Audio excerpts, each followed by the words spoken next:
शिवांगी, आप देख रहे हैं my Bharat news. TV channel और न्यूज चैनल पर एग्जिट पोल दिखाए जा रहे हैं और जो पुराने ओपिनियंस थे पब्लिक के वो भी दिखाए जा रहे हैं और दोनों में ही कोई ज्यादा फर्क नजर नहीं आ रहा है। तो क्या ये समझ लिया जाए कि उत्तर प्रदेश की जो जनता थी उसकी जो नाराजगी थी बीजेपी को लेकर वो खत्म हो गई है, या फिर वो नाराजगी अगर अब भी है तो जो टीवी चैनल है वो कैसे दिखा रहे हैं कि पूर्ण बहुमत की सरकार बीजेपी की प्रदेश में बनने जा रही है। फिलहाल इसी मुद्दे पर बात करने के लिए हमारे साथ हमारे पैनलिस्ट मौजूद हैं, जिसमें हमारे वरिष्ठ पत्रकार अरविंद तिवारी जी से मैं सवाल करना चाहूंगी कि सर, आपको क्या लग रहा है, कितनी इसमें सच्चाई है या आगे जाकर किस तरीके से ये बात सच होने वाली है? देखो, सीधे तौर पे बात करें, जिस भी पार्टी की सत्ता रहती है, वो चाहे भारतीय जनता पार्टी हो, चाहे कांग्रेस हो, सपा हो या बसपा हो, जब भी चुनाव होते हैं तो उनका विरोध होता है और एक जो है आंकड़ा रहता है विरोध का। दूसरा, जो एग्जिट पोल दिखाए जा रहे हैं, अगर इनकी बात कर लें तो इसको 100% सही नहीं माना जा सकता। कहीं न कहीं जल्दबाजी होगी, किसी की सरकार बनवा देना और किसी को हरा देना। लेकिन मीडिया का अपना अलग अलग तरीके से आकलन है, अलग अलग टीवी चैनल अलग अलग सीटें दे रहे हैं और जीतने हारने के दावे कर रहे हैं, लेकिन जीत का दावा हम लोग नहीं कर सकते। हमारा सीधा कहना है, जो जनता की बेसिक समस्याएं थी, सरकार ने 5 वर्ष तक उन पे क्या काम किया जी। अभी हम लोग बात कर ले सीधे सीधे किसानों की। किसानों की एक सबसे बड़ी समस्या थी, इस चुनाव में उभर के आई और किसानों ने बेबाक होकर सरकार पे सवाल भी उठाए। सरकार कह रही है गौशालाओं के गायों के संरक्षण के लिए मैंने गौशालाएं बनाई।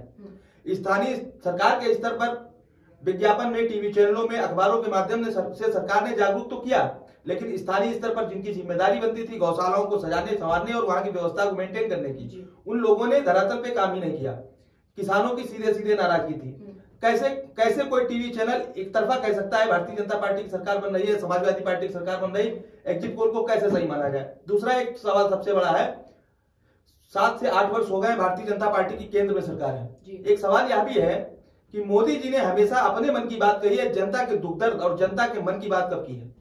एक यह बड़ा मुद्दा था। और जो शिक्षित लोग हैं, जो प्रबुद्ध वर्ग कहा जाता था, उन लोगों ने कहीं न कहीं इसको लेके एक माहौल भी था। एक तरफा चुनाव जिता देना या भरा देना एग्जिट पोल के माध्यम से, इसको 100% सही नहीं माना जा सकता। हमारे साथ धर्मेंद्र जी भी मौजूद हैं। आप क्या कहेंगे सर कि ये जो दिखाया जा रहा है, जो समीकरण न्यूज चैनल्स पे दिखा रहे हैं, उससे किस हद तक आप सहमत करते हैं या यूं कहें कि अरविंद जी की बात पर आप किस हद तक सहमत हैं? देखिए शिवांगी जी, हम लोगों ने पूर्वांचल पूरा कवरेज किया था। उस दौरान जो भी देखिए हर न्यूज चैनल के अपने अपने सर्वे हैं, वो अपना सर्वे यानी ओपिनियन पोल दिखा सकते हैं, उनका अधिकार है। लेकिन जो जमीनी हकीकत यानी जो हम लोगों ने चुनाव के दौरान कवरेज किया था, उस समय जो देखा था, हर प्रत्याशी जो जिस विधानसभा से चुनाव लड़ रहा था, पहला नंबर तो जातीय समीकरण के आधार पर उनको प्रत्याशी बनाया गया था। हर पार्टियों ने उनको गेम खेला था। जिनका सर्वाधिक जातीय समीकरण पे वहां पे मत था यानी वोटर्स थे, उनको कहीं ना कहीं टिकट दिया गया। तो वो वोटर एक तो उनके फिक्स हो गए और दूसरा कुछ पार्टी के वोटर थे। तो बीजेपी जो समीकरण बना रही है यानी बता रही है कि पूर्ण बहुमत से हम सरकार बना रहे हैं, इन सब को लेकर के वो जातीय समीकरण और हिंदू एजेंडे को लेकर के वो अपना वर्चस्व दिखा रही है। तो न्यूज चैनल है, वो अपने सर्वे दिखाएंगे, कहीं ना कहीं उनको अपने टीआरपी की पड़ी है, वो टीआरपी दिखाएंगे, क्योंकि जनता भी चाहती है कि आखिर न्यूज चैनलों पर क्या चल रहा है, हम क्या देखें, किसकी सरकार बन रही है। तो हम किसी चीज को खंडन तो नहीं कर सकते, उनका अधिकार है, दिखाएं। लेकिन हम लोगों ने जो देखा वो ये वास्तविकता रही कि नाराजगी थी, लेकिन जो नाराजगी थी पहले ही वो समाजवादी पार्टी में कुछ नेता शामिल हो चुके थे। और इस बार सबसे बड़ा जो दिलचस्प मामला है, जो सबसे ज्यादा भारतीय जनता पार्टी को बेनिफिट हुआ है, वो एक राशन है। यानी कोरोना काल से लेकर के अभी तक जो राशन दिया जा रहा है, यानी कि बहुजन समाज पार्टी अगर माना जाए तो उसके यानी दलित समाज के जो वोटर्स थे, 20% वोट वो भारतीय जनता पार्टी के। तो आपकी बात से ये समझ लिया जाए कि जो राशन वाला पार्ट है, राशन वाले पार्ट पर जनता खुश है और जो कोरोना काल में हानि हुई थी उससे जनता मतलब उसको भूल चुकी। नहीं, ऐसा नहीं है। कोरोना काल में जिनको हानि हुई थी वो आपदा है, महामारी है, वो किसी के भी साथ हो सकती थी। सरकार ने उस पर बेहद प्रयास किया है और सरकार ने ऐसा नहीं है, उसके लिए भी कड़े इंतजाम किए, सब तक पहुंचे, हर चीजें उस पर अवेलेबल हुई। ऐसा नहीं है कि वो चीजें नाराजगी है। देखिए सरकार है, हर आदमी अपने घर से नाराज होता है, फिर उसे मनाया जाता है। तो पार्टियां हैं, बड़ी बड़ी पार्टियां हैं, बड़े बड़े लोग हैं, वो अपने समीकरण के आधार पर उन लोगों को अपना देखा, लेकिन जो नाराज थे वो चले गए। और जो दूसरा पूर्वांचल का बड़ा सिस्टम देखने को मिला अंतिम चरण के चुनाव में, समाजवादी पार्टी के प्रत्याशी बनाए गए थे, माफिया थे, मुख्तार अंसारी के बेटे अब्बास अंसारी, उन्होंने जो अंतिम चरण में सिस्टम गड़बड़ कर दिया ये यानी कि समाजवादी पार्टी का, वो एक अपनी धमकी से, उस धमकी के कारण हम लोग ग्राउंड रिपोर्टिंग पे गए थे, वहां के लोगों ने कहा भैया ये तो अभी जो है इस तरह की धमकी दे रहे हैं, अगर सरकार आ जाएगी तो इसका प्रभाव, और खुद जो है समाजवादी के प्रमुख यानी कि मुख्यमंत्री अखिलेश यादव ने भी देखिए प्रतापगढ़ में कुंडा में कुंडी जैसे लगा देने की धमकी दी। तो इससे कहीं ना कहीं वोटर का जो खौफ था वो बिल्कुल एकदम इतर हो गया। वो कहीं ना कहीं मतलब जो समाजवादी का कनोटेड वोट था वो कहीं ना कहीं इन तमाम ऐसे बयानों को लेकर के। चलिए, अगर एग्जिट पोल की हम बात कर रहे हैं तो कांशा मैं आपसे जानना चाहूंगी कि जैसे हमेशा से ही चुनाव में ये रहा है कि राजधानी लखनऊ में वोट हमेशा कंपैरेटिवली कम पड़ते हैं, वोट यहाँ पर काफी कम पड़ते हैं, तो आपने भी वोट दिया होगा, आप लखनऊ से हैं, तो आपको क्या दिखा वहां पर वोटिंग वाली जगह पे, क्या दिखा आपको कि वोटर्स वहां पर हिंदू ज्यादा दिखे या मुस्लिम ज्यादा दिखे? क्योंकि जो सुनने में आया था ग्राउंड से कि हिंदू जो वोटर है वो ज्यादा नजर नहीं आ रहा है, बल्कि मुस्लिम जो वोटर है वो ज्यादा दिख रहा है जमीन पर।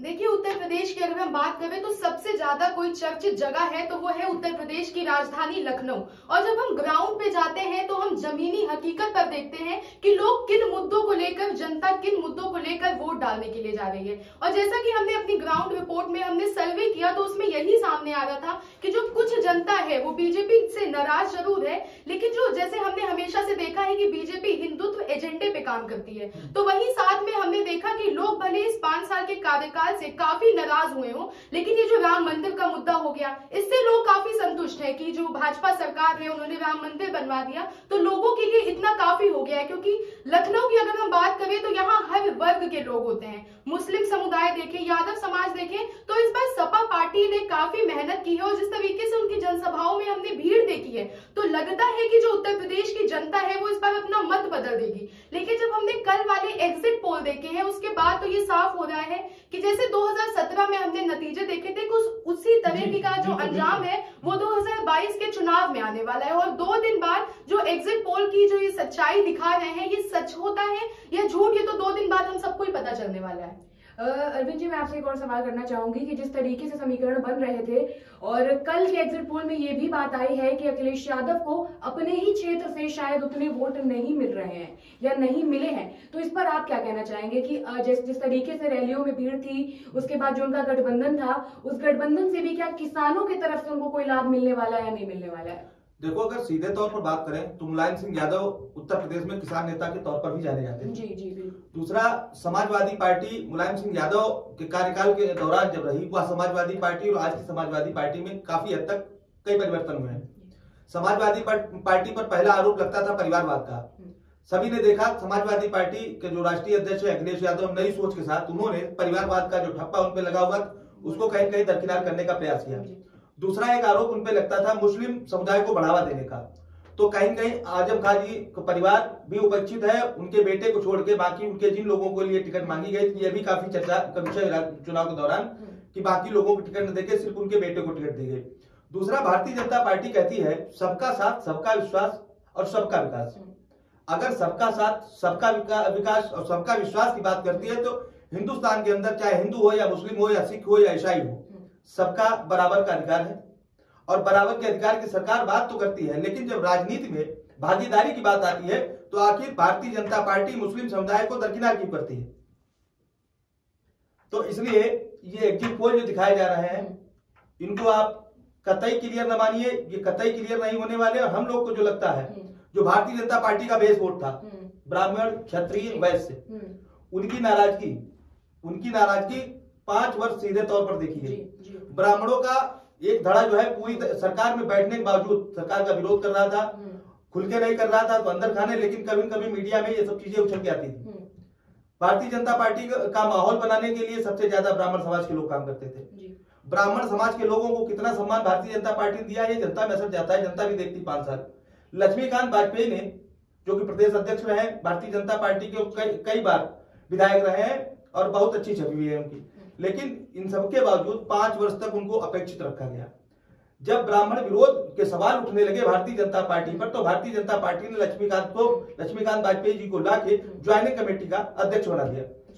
ये सब नाराजगी है। दूसरा, मैं ये नहीं कहता कि किसी भी अपराधी को किसी जात या विशेष जात या समुदाय से जोड़ा जाए, लेकिन कहीं कहीं ब्राह्मणों पर अगर अत्याचार की बात है, जैसे एक मुद्दा कानपुर बिकरू कांड का था, विकास दुबे की घटना को लेकर ब्राह्मणों को लोगों ने उकसाने का प्रयास किया, लेकिन ब्राह्मण शिक्षित होता है, समझदार होता है, वो ऐसी कोई गलती कभी नहीं करता जिससे कि समाज में कोई गलत मैसेज चला जाए। लेकिन विकास दुबे दोषी था, उसके साथ जो हुआ वो बिल्कुल जायज था, कानून के नजरिए से भी उसके साथ इससे भी तगड़ी सजा उसको मिलनी चाहिए थी। लेकिन खुशी दुबे का क्या अपराध था कि वो अब तक जेल में है।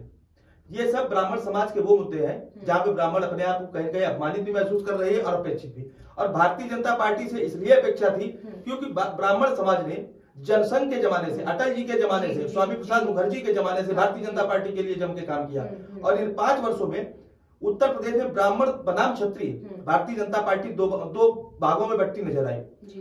दूसरा, चुनाव के दौरान की बात करें, उप मुख्यमंत्री दिनेश शर्मा जी हैं, उनका दामाद भारतीय जनता पार्टी छोड़ के समाजवादी पार्टी में शामिल हो जाता है, और भारतीय जनता पार्टी के सांसद हैं, कद्दावर नेता है, वर्तमान विधायक भी है।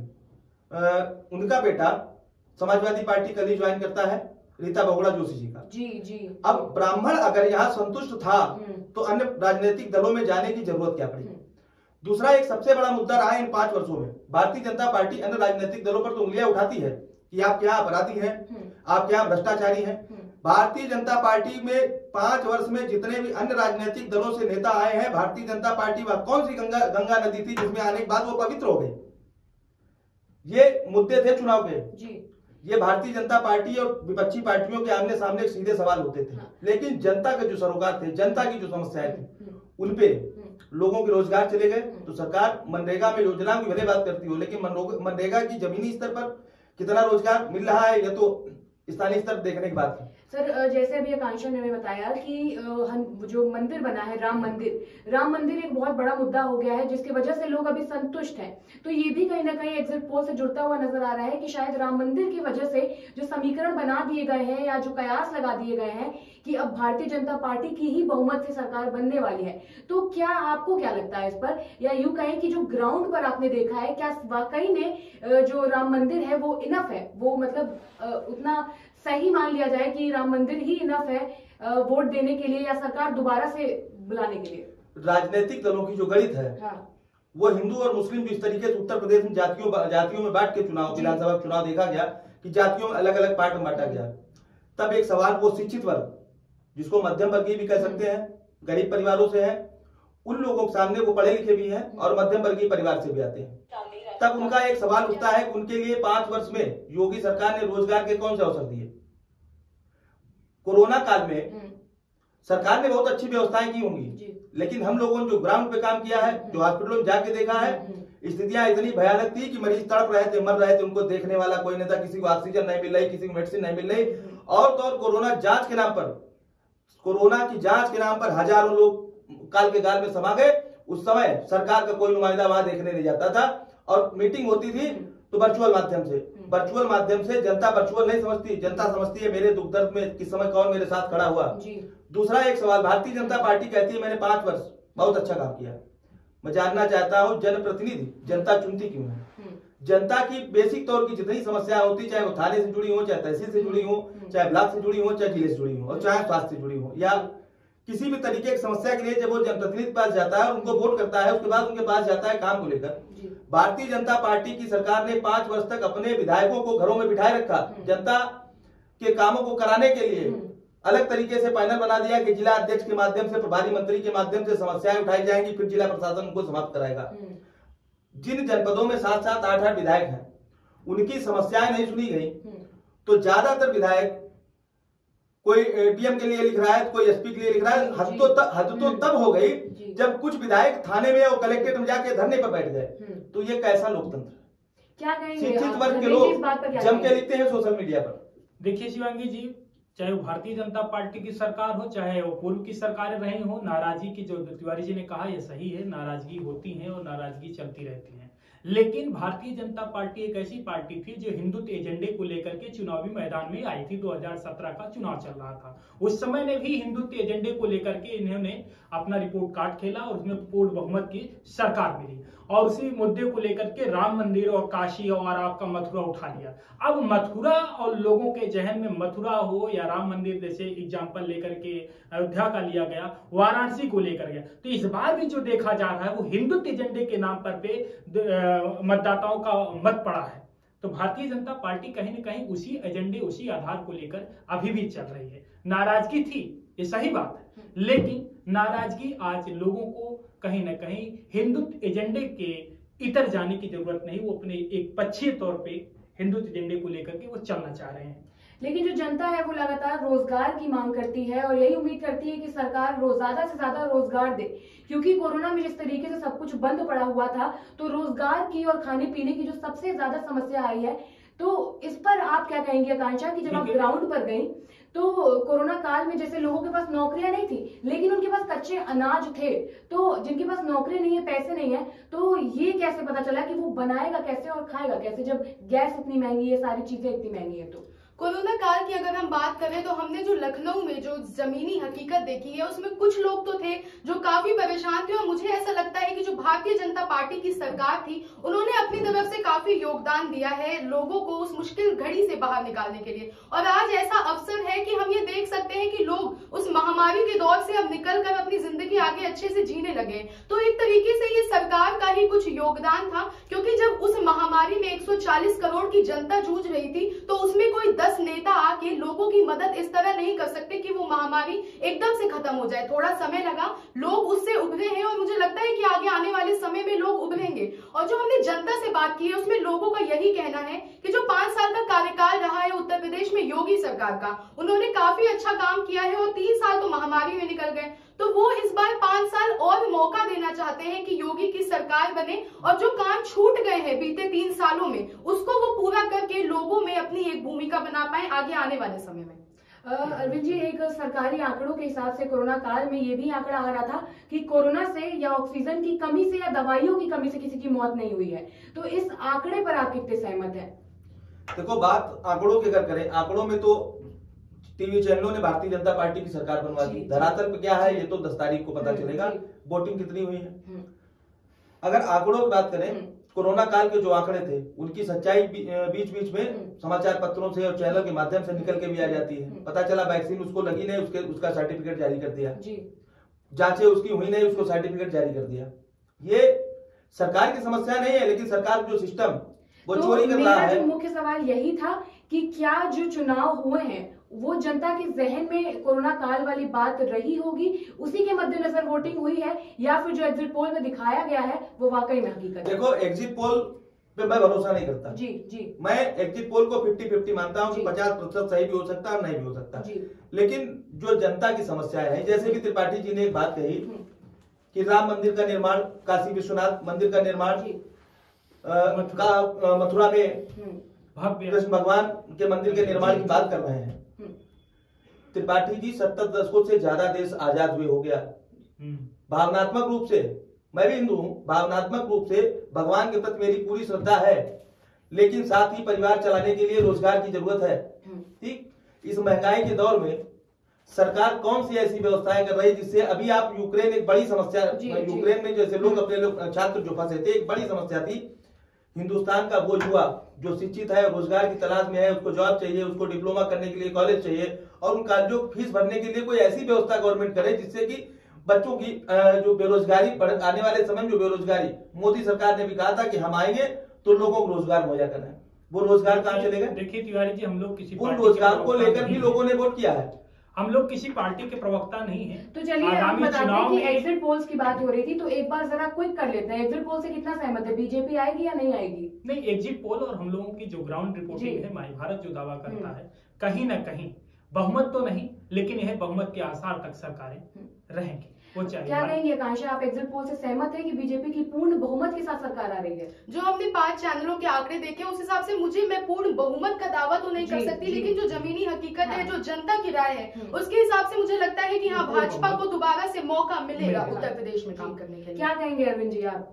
देखो मेरे हिसाब से एग्जिट पोल जो दिखाए जा रहे हैं अलग अलग चैनल से अलग अलग तरीके से आंकड़े इकट्ठे कर दिखाए गए हैं, लेकिन एक तरफा विजय दिला देना या एक तरफा किसी को ये कह देना कि भारतीय जनता पार्टी की सरकार बन गई, ये जल्दबाजी होगी। इसके लिए हम लोग को 2 दिन इंतजार करना है। 10 मार्च को जब नतीजे आएंगे तो आप देखिएगा, मुझको लगता है या तो सपा आएगी या भाजपा आएगी, और तीसरा एक धड़ा जो है इस पूरे चुनाव दौरान जो चीजें निकल के आई हैं, कहीं कहीं यह भी लगता है, हो सकता है कि गठबंधन की स्थितियां हैं, कोई भी पार्टी फुल मेजॉरिटी गवर्नमेंट बनाने की स्थिति में ना आ पाए। बहुत बहुत धन्यवाद हमारे साथ जुड़ने के लिए। तो जैसा कि आपने देखा, एग्जिट पोल पर बातचीत हो रही थी और एग्जिट पोल से कुछ लोग सहमत हैं, कुछ लोग नहीं भी सहमत हैं, लेकिन 2 दिन के बाद रिजल्ट्स आने वाले हैं। तो ये आने वाला वक्त ही बताएगा कि सरकार उत्तर प्रदेश में किसकी बनती है, या सरकार दोहराई जाती है, या कोई नया चेहरा एक बार उत्तर प्रदेश की गद्दी पर राज करता है। फिलहाल के लिए इतना ही। हमारे साथ बने रहिए और देखते रहिए माय भारत न्यूज।